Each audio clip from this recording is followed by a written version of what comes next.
Welcome to the Big Apple Film Festival Distribution Summit. I'm so excited to have Peter Ambrosio here. He's a film exhibitor, co-owner of the Lumiere Cinema in Beverly Hills. Peter, can you give us a little bit of background on what you do so everyone here can be on the same page? Sure. I run a movie theater. That includes booking, maintaining the physical theater, which is a huge endeavor. And I think it's being a small business owner is a large part of it. But then on the development side, it's about booking films that we think people are going to come see. It's about creating interest in films and events. I think that my job is pretty much jack of all trades, master of none. You try to roll with the punches and figure out where things are going. A lot of that has been because I took over the theater right before the pandemic started. So basically it's been crisis management for me. And only really in the last few months has it been actually doing the actual job without feeling as though the walls are closing in, so to speak. So great timing on that part. I share your pain. I opened up a business January 2020, only to shut down in March 2020. It wasn't a movie theater, but still. Yeah. Man, I can't imagine. That must have been a difficult pill to swallow right there. It was quite a melodramatic situation. In fact, it's a crazy story. We were a few hours away from giving away the keys, giving the keys back to our landlords. That was in, I think, February or March of 2021. And then I think about 2 weeks after that, we got an SBA loan. I mean, it was really crazy ups and downs. And so, yeah, that's the thing about it that's funny for me as an exhibitor is my experience so much has been this totally other skill set of dealing with things like, looking at my lease and dealing with all of this legalese and the SBA and all of that crazy stuff. And, the real job of a movie theater owner it really hasn't, I haven't been allowed to flex my muscles with that for that long, but getting into it finally now has been really exciting. Actually, it's been great. So in your mind, is the theater experience coming back? Is it fully back yet? It's not fully back. So the single most important thing to remember about theatrical distribution is that it is part of this larger ecosystem. So it all funnels down. I'll give you a really very obvious and basic example that I think is illustrative. In May of 2022, we started seeing a little bit of an uptick in audiences, specifically slightly older, because really it had been younger skewed for obvious reasons with the pandemic. And it was directly tied, I think, to the fact that Top Gun brought Gen X back to movie theaters. I think that, that was such a big deal for so many older film goers to go see that movie. And it was such a huge hit. It was a cultural phenomenon. And it really did change the way people were going to see movies. And so a big thing like that can filter down. I mean, we wouldn't play Top Gun, I mean, I personally love the movie, but it's not what we do. We play films that are off the beaten path, but it still has an effect on us, And so that's one side of it, is just audience trends like that. But then another side of it is, Hollywood has to make movies that people want to go see in theaters. They have to make movies that generate that kind of interest. And the pandemic, the disruption on the production side and the distribution side has yet to, there's no homeostasis yet. It's yet to come back. You still see it with films that, were clearly pre-pandemic films that are only now just coming out, stuff like that. So I do think that there is an appetite for the theatrical experience. It's probably going to be a lot different than it used to be, for several reasons, but that doesn't mean it's going to be worse necessarily. And I think it's up to the industry to do, the hard work of bringing it to the next stage of the game. I don't know if people are familiar with it, but there's a view in the film industry that, TV was going to kill it in the 50s. Cable TV was going to kill it in the 70s and 80s. In the 90s, it was the internet and DVDs. So there's been this idea that every new generation theatrical experience has a new set of challenges to deal with, and every time it's overcome it. And I think there's something to be said for that, but it's not a given. You have to actually make sure that it's culturally important to people. Right. Well, I mean, it's a unique experience. There have been many analogies to watching a movie in a theater, a lot like a dream sequence. You close your eyes, the theater goes dark. You open your eyes back up, it opens this, it takes you to worlds that you would not normally be able to go to. So I think there's something that's always going to be there that is so ingrained in us. You know what I mean? It's a part of who we are now.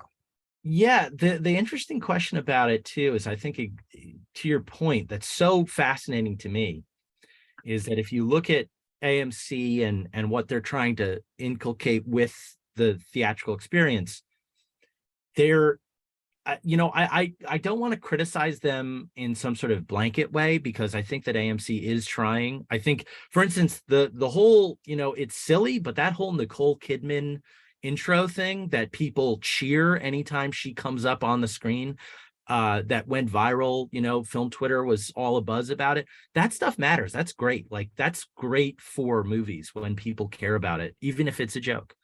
But they are embracing a model that I think also the Alamo Drafthouse, kind of fostered, with dine in and all of that kind of stuff, that for me in particular as a moviegoer cuts against the power of the theatrical experience. What I love about the theatrical experience is you walk into a dark room and you have minimal distractions between you and these giant images.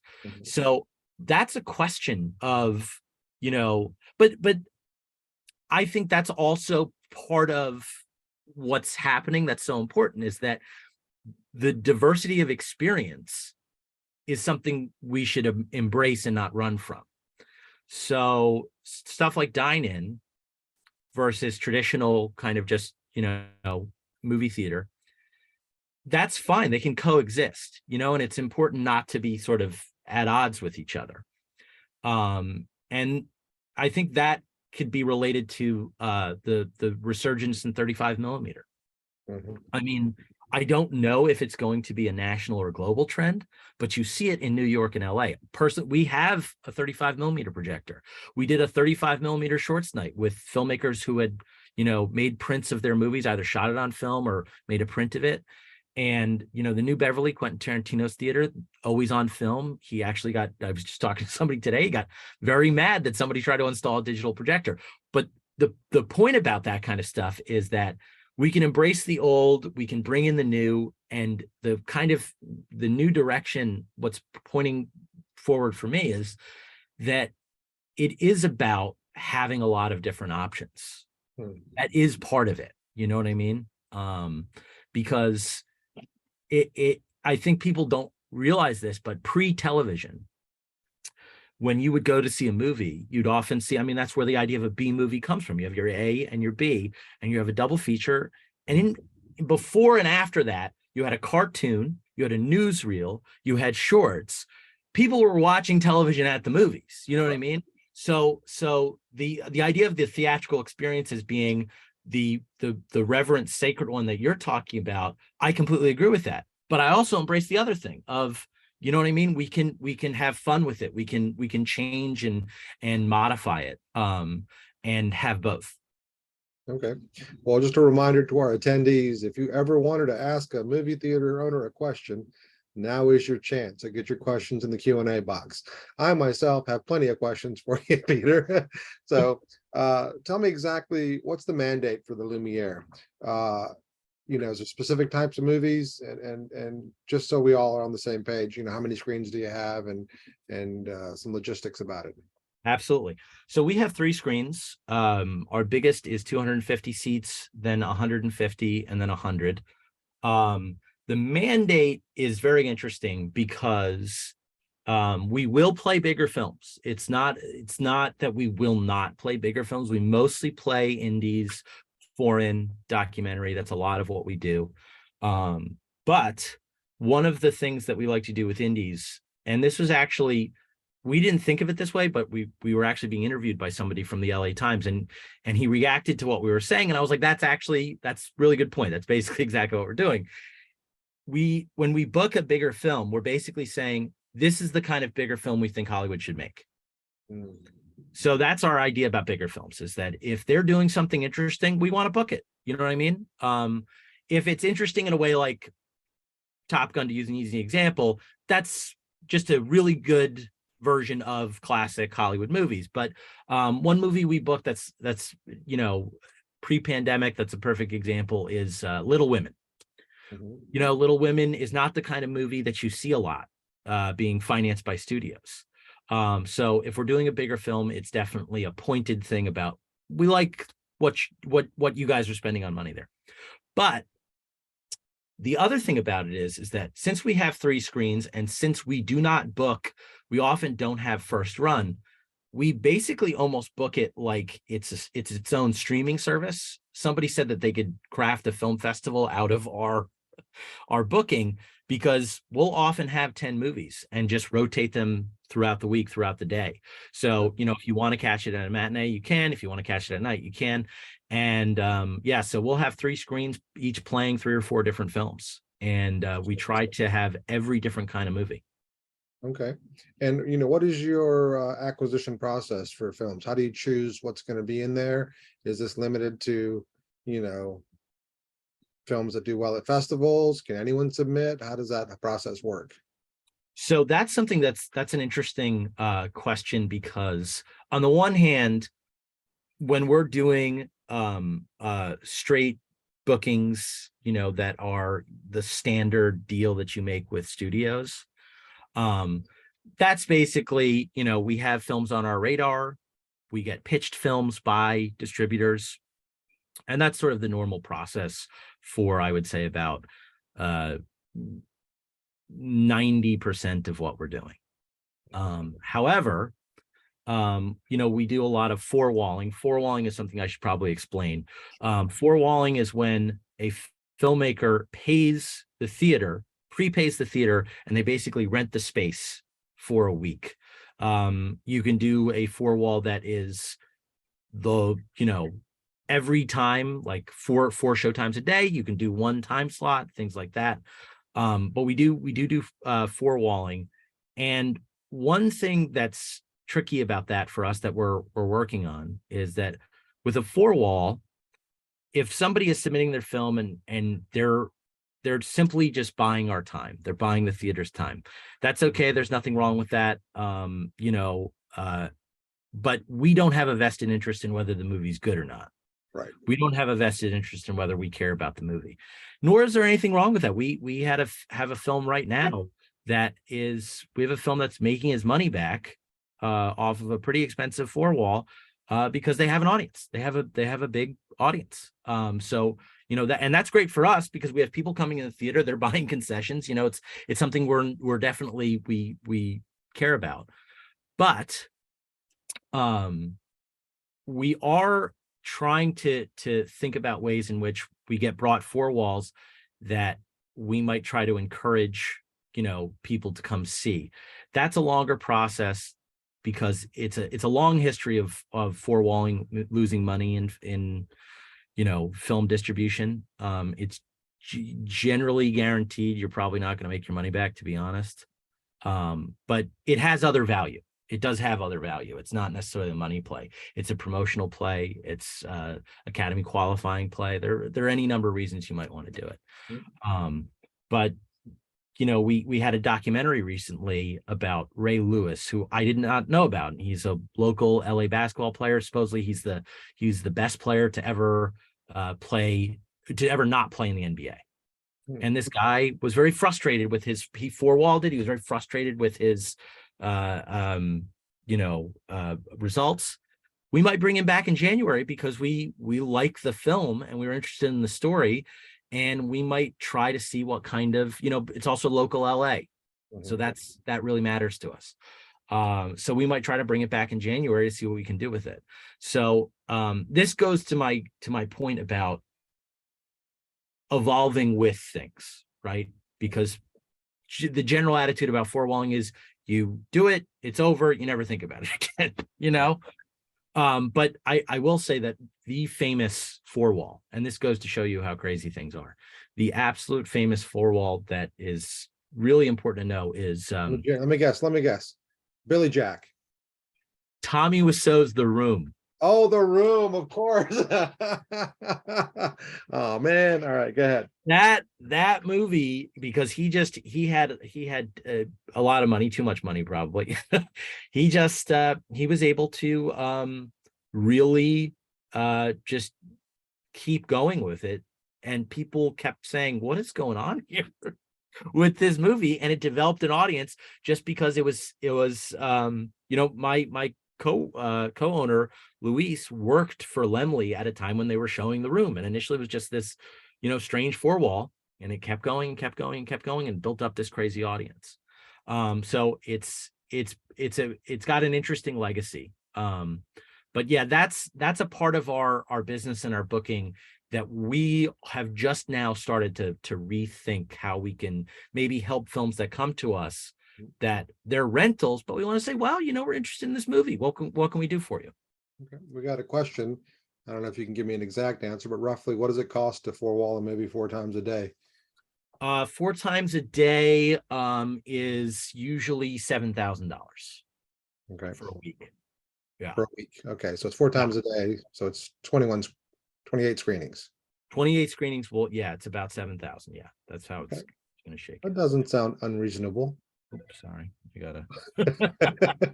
I did not plan to do this from I did not plan to do this from the theater. I had to come here to fix a projector.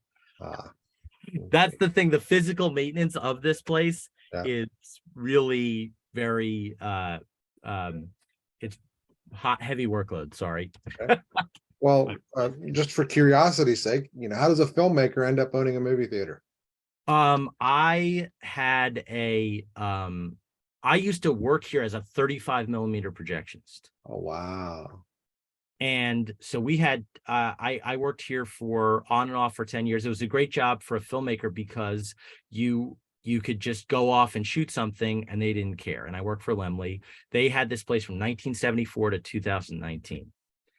Me and a couple of coworkers had talked about opening our own place. We knew enough about it. You know what I mean? And around the time we were talking about it, we started hearing rumors that Laemmle was leaving the music hall. And so we said, well, let's go talk to Laemmle.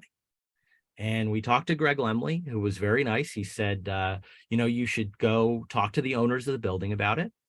And we basically were able to triangulate a deal where the owners let us take over the lease and Laemmle let us finance all the equipment. So we were able to get into the movie theater business for much lower cost than most people because we already knew all the problems with the theater. We already knew how everything worked. Mm-hmm. And so our company was formed in early November 2019. And we had, we were playing the new Almodovar by opening our doors November 29th. It was immediate. Yeah. So it was a once in a lifetime opportunity. And that's how it came about. Beautiful. I mean, I think for the longest time, it's been on my to-do list to own a movie theater, but I have no idea what would be involved. I never worked at one, don't know anything about it. Well, that was also a funny part about it is that we had a situation where we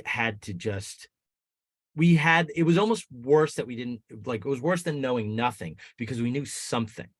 So we were kind of like, we had all this half information. So we would be talking to distributors and we'd be like, they would give us a number. We didn't know what the number meant. They'd be using these terms, like, I don't know what that means, So it was very Keystone Cops at first. The other thing I'll say about this, and this was a whole education, and it's probably changed. When we took over, we found out that there was a process by which movie theaters can book things. And we were told that it was very formal, where you basically had to have a letter written maybe on your behalf, we weren't sure about it, that went out to the studios that said, hey, this is a theater that you should book with.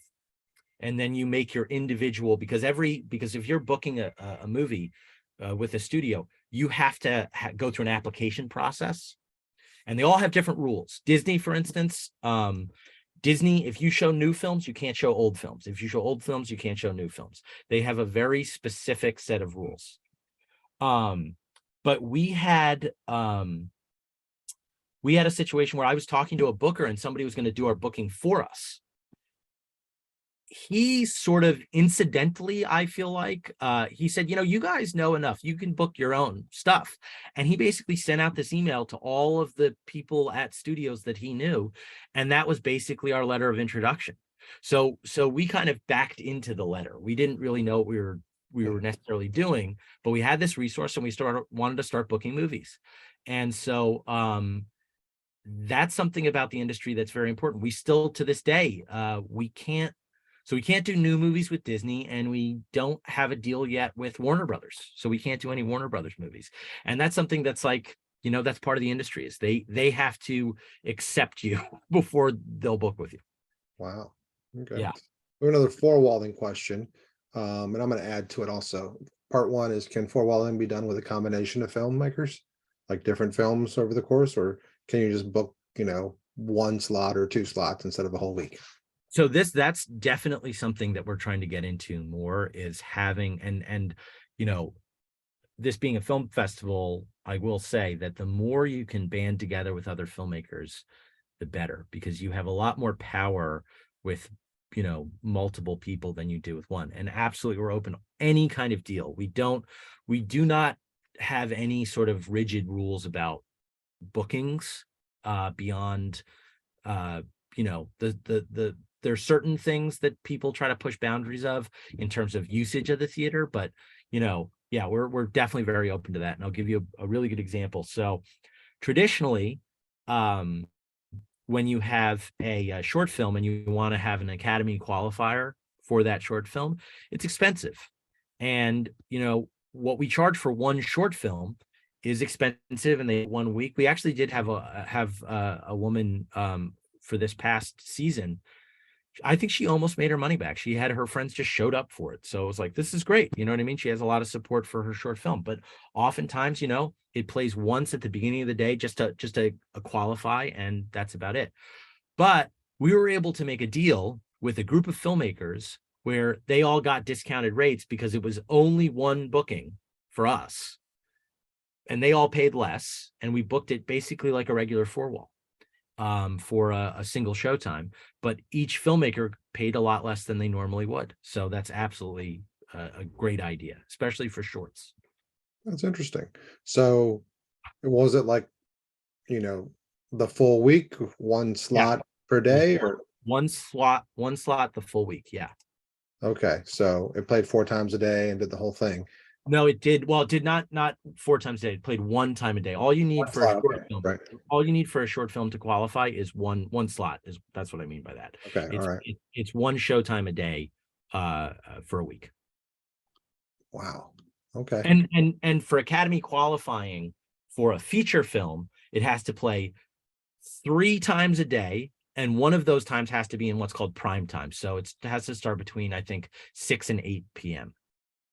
And is that just one theater in the world, or does it have to do it also in New York and other things? Like, there are a group of markets that are allowed to Academy qualify films. Okay. But as long as you're in just one, you're good. I believe so. They have, here's the other thing. when it comes to Academy rules, we deal with it. Filmmakers come to us. We have to send a very specific letter to the Academy. We don't worry about the film beyond what we know we have to do. All right. So I don't want to say any rules that I'm not 100% sure of. They have very specific rules for what we have to tell them. We have a form letter that we have to write the Academy.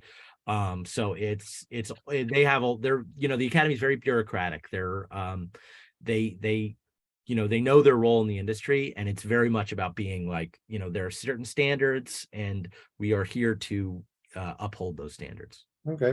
Well, what percentage of your films are four-walled versus, traditionally distributed? Entirely seasonal. Right now it's heavier. Right now I would say it's maybe 50%, but most of the time I think it's more like 30%, where most of the time, just straight up. And then there's another factor. We do festivals. We're doing the Red Nation Film Festival right now.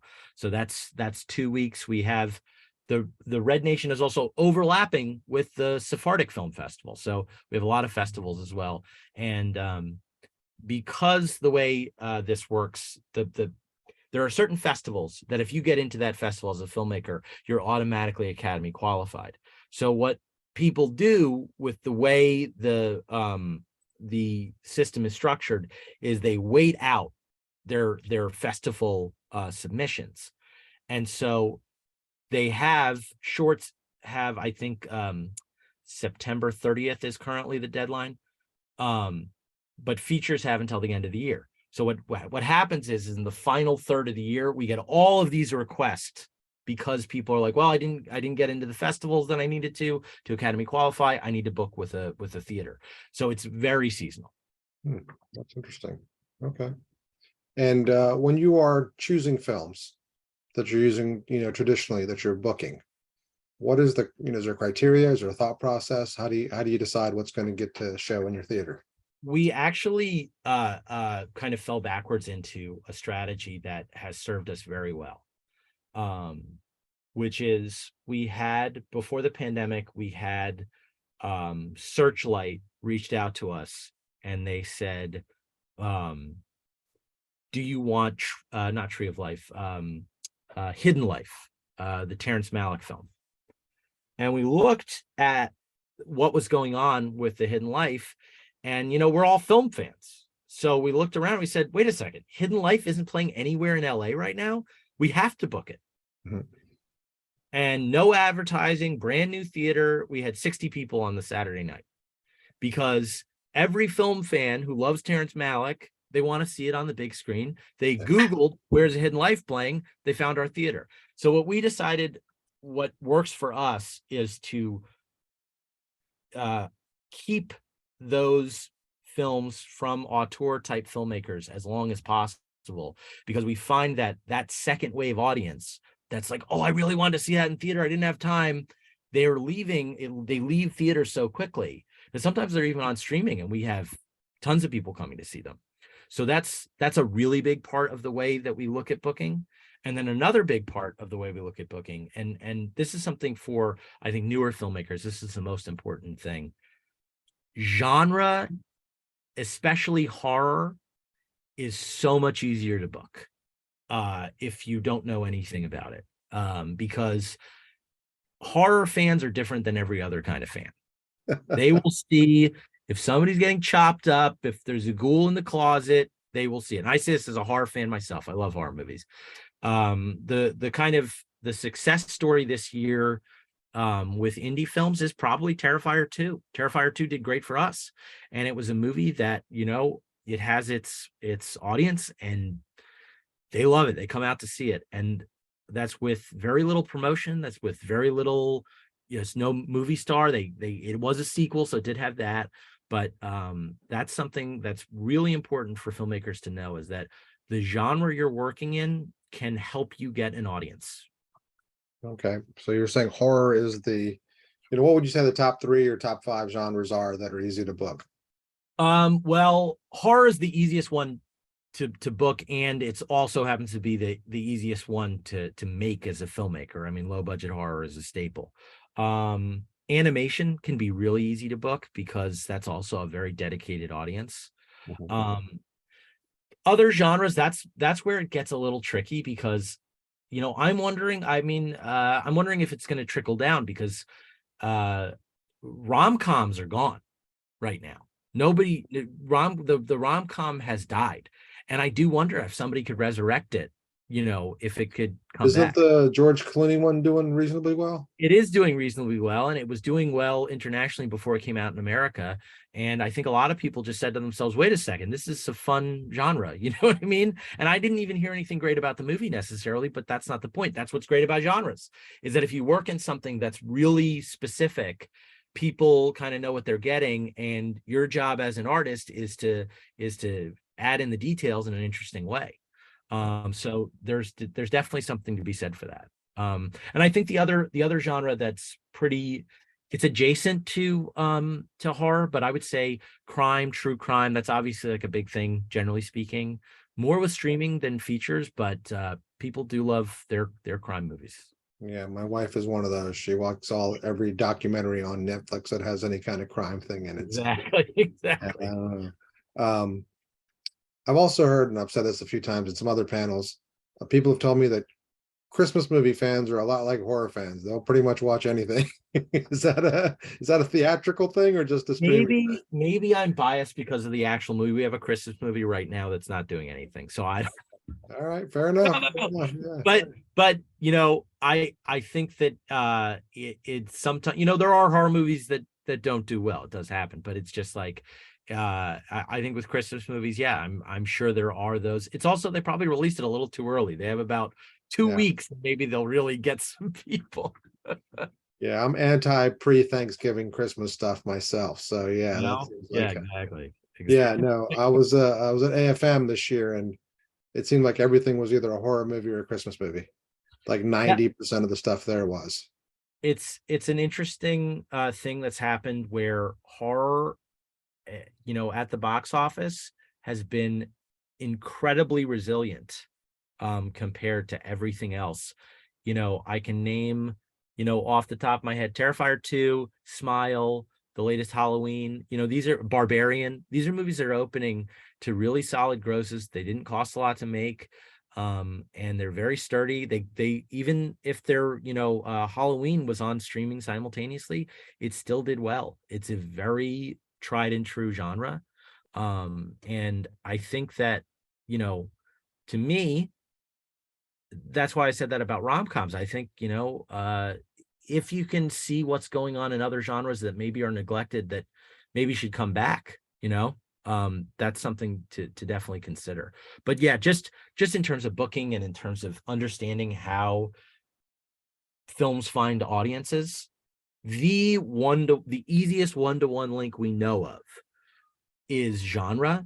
The other, and this is more in documentary, is subject matter. So for instance, like this basketball film that I mentioned, well, the way to talk to audiences about that is to go to high school basketball coaches, go to college basketball coaches in the area, and find out if they're interested in having their players watch this. You know what I mean? There's a very direct line sometimes between the subject matter and the audience. And those are the films that, don't have promotion. That's the easiest way to promote them, is to know who your audience is, based upon the subject matter. No, that's a great example. Exactly right. If it's a basketball movie, it makes total sense to go talk to local coaches and get that, because you could probably fill a theater with 10 schools. Exactly. And like, for us as a theater, it's something we're not technically, interested in, but we are becoming more interested in, which is, I've talked to other theater owners who have said all of the money they spent advertising the theater does nothing for them. What does well for them is picking the movies that people are going to come see. If you advertise yourself as a theater, people kind of don't care. They really just, what are you playing? what movie are you playing? But for a smaller film, based upon what other successes we've seen, we can say to ourselves, well, let's go to, in this case, basketball coaches or whoever it may be, and say, we'll offer you a group rate to have all your players come in and watch it and hear a story about, an aspiring basketball player who didn't make it. Maybe it's going to teach them something. So it's like, that's an unusual role for a movie theater to play, to be very. Oh, it is. It is. It is. We have a question for you. Do you think the horror genre has been sturdy and theatrical because it's more fun and less scary to watch a horror movie in a theater than at home? I think that it's been more sturdy because of, okay, as a horror fan myself, I'll tell you that from my experience, maybe I'm wrong, from my experience, the absolute most diehard horror fans who show up and form the baseline for more, audiences for horror, those people do not get scared, have not been scared in years. They watch the horror genre on this totally other level that's just about like they'll watch a Mario Bava movie and be like, oh, this one has a really good kill here. This is good. Like they're watching it from this more clinical standpoint. So I don't know that it has to do with the theatrical experience. I think it has to, it might. I mean, I'm sure horror is better in theaters just compared to other genres. But I think a lot of it just has to do with the dedication to it. I mean, horror fans just love it. I'll tell you this. I co-wrote a horror movie that's coming out soon. And that film, it was at a festival and I read a review of it. And the reviewer is talking about, yes, this is a lot like the 1974 horror short story. And what I had no idea. They're so intense. It's great. I love it. So that's a niche that has proven to be sturdy for, I think, multiple reasons. Certainly the theatrical experience with horror has something to do with it, but you as I said, there's a slasher, there's a ghoul in the closet, they're coming out to see it.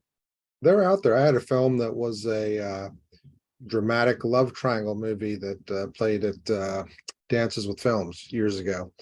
And the only review we got was by a horror reviewer because they're out there watching everything. Clearly it wasn't the film for them, but still, they're out there. Gotta love it. So you said that when you do book theaters, and you were talking about the marketing a little bit, how you market the films, is it because the old methodology was you put it in a newspaper? Those don't really exist anymore. Like, what do you guys do to get the word out? No, it was actually something that came up in this conversation about this documentary, because my co-owner Luis and Luis is somebody, that's another thing that I should say about this. My partners are just very knowledgeable, about Los Angeles movie theater scene, everything that's going on there. I know about it, but I'm a little bit more removed from it than they are. And Luis was talking about it from the perspective of, in Los Angeles, all of our local listings have been gutted completely. LA Weekly got bought out by a group that basically turned it into just an ad mill. It doesn't really do anything and nobody really reads it. And certainly they don't have the film critics they used to have. And I had a friend of mine ask me, oh, who are the film critics you read? Film criticism is in a dire state. I wouldn't blame the individuals. And this also is about streaming too, is that, and this all goes to your question about, how are films advertised? The thing that we don't have with film at the moment that's so important to develop, we can piggyback off of what it used to be for sure, which is Friday, what new movies are coming out? I'll pick one and go see it. You got a date, you go see the new movie. Oh, it looks good, we're going to go see it. And the only other day that it might open is a Wednesday, in a holiday season, right? But it was Friday night is when people go to see movies. Streaming, the way it works, they kind of just put their movies on their, there's no protocol. There's no sense of this is how things work. And the theatrical window is very, you know, I mean, you hear that they want to bring it most of the time it's day and date, which means they release it on streaming and in theatrical at the same time. But, you know, I think the longest theatrical window you get these days is like 45 days, month and a half. You know, it used to be 6 months. So that's something that the industry needs to figure out. So once they have a protocol for how they are releasing movies, be they streaming, theatrical, whatever, once they have a set protocol, once everything is kind of like predictable and the audience can kind of understand how things work out, I think the promotion, criticism, all of it will benefit. Right now, it is a free-for-all. It's a Wild West, and the industry does need to set some standards that they currently are not. And this goes back to the thing I said. It is not a given that theatrical will survive. They need to do things that make that happen. And I think getting the audience on board with how things are going to be released, paramount. Yeah. No, we spoke to RJ Millard earlier today, who runs Obscured Pictures, which is a publicity and sales agency. They said the exact same thing about critics. They said the news industry it's been gutted, and Yeah, can't even get your film critiqued anymore. It's crazy. it is crazy. And the other thing about it too is I think they've lost some credibility in terms of, you know, I think that when you have the entire Marvel universe getting, you know, a thumbs up if it's Metacritic or Rotten Tomatoes, I think people have a sense that the fix is in a little bit with criticism, where they feel that there's a fan service element. And I think it's frustrating for the audience because they want to hear, you know, if you watch those old Siskel and Ebert episodes, it's not about necessarily that they like every movie. It's about how fun it is when they disagree and that they care so much. Right. And it was a spectator sport. And we've moved away from that. We've moved away from the idea of your opinion being, you know, a meaningful thing to more like, how dare you not like that movie? So, you know, and I think that culture does need to change somewhat. Okay. We have another question for you. Do you think that The Witch or Hereditary appeal to those horror film lovers, or do you think art house horror is totally different genre market on some level? I think it's the same thing. I think that the thing that Hereditary and The Witch had going for them is that they added to that base. So you have people who are so excited about a horror film, they're going to see any horror film, and what Hereditary, what the A24 horror movies do is they say, yeah, but it's also auteur cinema. We're branding it as auteur cinema, quote unquote, elevated horror. And that is just great marketing. It's just good old fashioned, you know, P.T. Barnum style marketing. They just slap the auteur label on a horror film. You get horror fans, you get fans of serious cinema to come see it. And that's great. I mean, I think that A24 and Neon is another example of, you know, what you would call, I think they call them major indies. They're examples of really great marketing and understanding how to pitch their movies to people based upon quality. Neon released Parasite, and I would say that that's a definitely horror fans are going to see those movies for sure. Okay. Yeah, let's dig into that slightly deeper, because you said they slap on the auteur element. So I just want to understand that better, because, you know, you're getting auteur lovers to come see horror movies, which never really happened before, I don't think. Well, it's tricky. I think the thing that's really smart about it is that I think it used to be that you would retroactively recognize auteurs doing horror or people working in horror as auteurs. It was sort of more like and like, you know, there are famous examples of Stanley Kubrick, you know what I mean? Yeah. Or William Friedkin.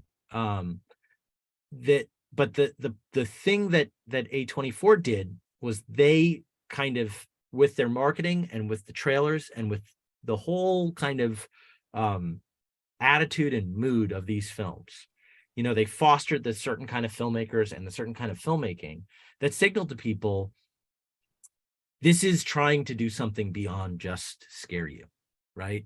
And it's doing it with a distinctive voice, and it's not going to conform to easy narrative tropes and all of those kind of things that people are interested in about, auteur cinema. They played right to them. And that's the role of a movie studio, more than people might realize, is that they are there to take filmmakers who otherwise wouldn't do something and put them in a lane that makes them succeed more than they would. And so, yeah, I think that the thing that A24 recognized was like, well, we want to do indies that are different. Why would we exclude horror from that, right? And that's a really important thing, is that they recognize that their brand could be any genre. Okay. Another question for you. Are fans of serious cinema a viable market for new filmmaker to pitch their campaign towards? If you tell a distributor that, will they just say festivals are where it will be decided if the film is important in the context of art house? Does that make sense to you? Completely. They're absolutely right. Fans of serious cinema are a really hard group of people to nail down, in terms of the thing about it is that you have certain institutional you have to have certain institutional acceptance, I feel like.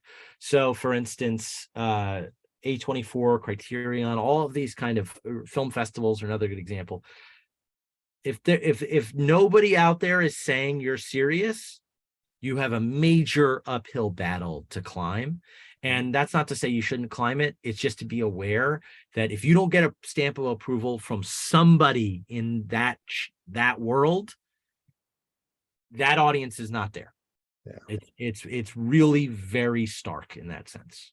Yeah, it's tough that that's the way it is, but that's the way it is. Yeah. Well, I'll tell you, I think it has to do with the fact that his politics are a little bit more right wing and old school. He sort of has seems to have a Clint Eastwood thing a little bit going on. This guy S. Craig Zoller, do you know his films? No. He made Bone Tomahawk. He made Dragged Across Concrete, and he made Brawl in Cell Block 99. These are all Bone Tomahawk is actually a horror western. And Brawl in Cell Block 99 and Dragged Across Concrete are crime movies. You watch his movies, he's as much an auteur as anybody. I mean, you'll see very much this guy clearly very in the Tarantino mold, maybe. But he has not been accepted in that world. He is not part of that world. And so his audience is sort of scattershot and unclear. But I think if you're a fan of serious cinema, you'd watch his stuff and be like, yeah, this guy is doing something that's really kind of, it's very much, he's an auteur. You can't be denied. So yeah, there is a kind of a tastemaker thing going on that it's really hard to penetrate unless you have an in. So I think the answer embedded in that question is exactly right. You need a film festival or something. Okay. All right. Well, that's tough to hear, but I'm glad to know it. Yeah. If any of the people attending this want to submit a film to you guys or try to get something forward, how do they get in touch with you? They can always just go to our website. You'll see the email. It's lumierecinema.la.com. You can look up Lumiere Music Hall on Google. We'll come right up. And just submit, just send an email. We get emails from filmmakers every day asking all sorts of things. We have people shoot at the theater. We have all sorts of things going on here. We're always happy to hear from filmmakers and talk to them. And I think my co-owner is showing up here in the middle of my doing a Q&A. Well, we're actually at a tail end. 2:50 is our tap out time. We got okay, there you go.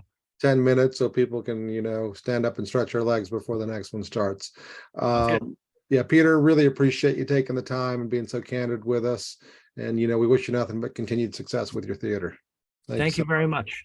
Thank you. Great talking to you. Have a wonderful Good day. talking to you. You too. Bye-bye.